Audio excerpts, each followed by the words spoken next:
So, hi guys! Welcome dito sa aking video. Sa video nito ay magsusolve ako ng isang elimination of arbitrary constant. Practice video lang din. So, meron tayong ditong problem na x y squared minus 1 is equal sa cy. Paano naman kapag ganito magkadikit yung constant sa y? So, una muna ay i-derive natin ito, product rule. So, x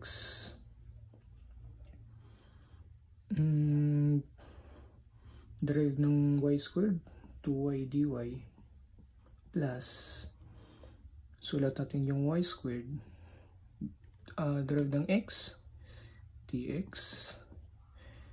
tapos itong negative 1 magiging 0 na, and then yung cy ay c dy, and then kunin natin yung c, value ng c, so value x y squared minus 1 equals sa cy. Divide natin both side by y. So, ito makakancel.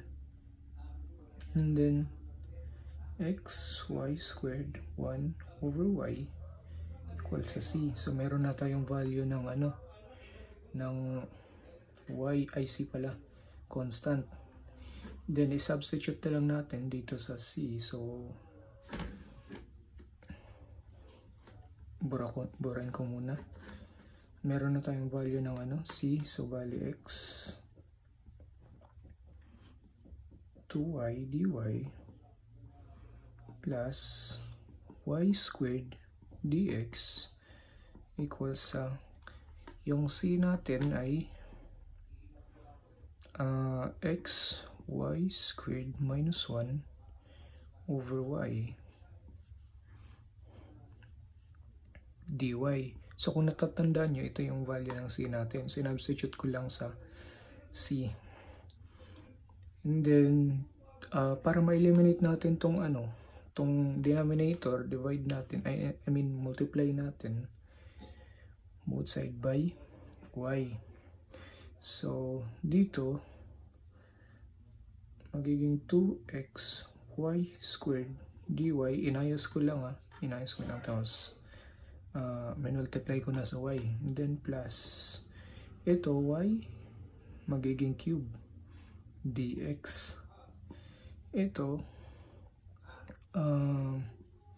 x y maka-cancel to 1 dy. So ayan, i-simplify natin.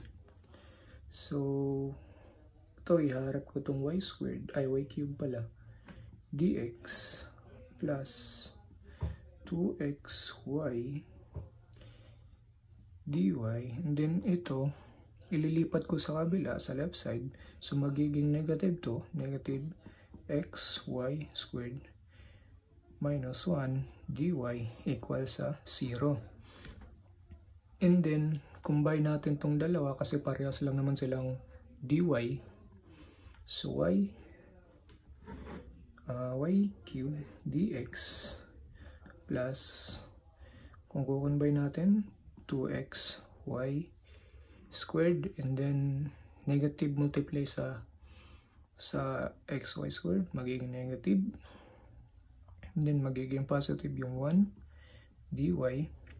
And then combine natin yung mga like term, ito pareho lang sila, so magiging 1 na lang to. So y cube dx plus xy squared plus 1 dy equal sa 0. So ito na yung sagot. Ayan.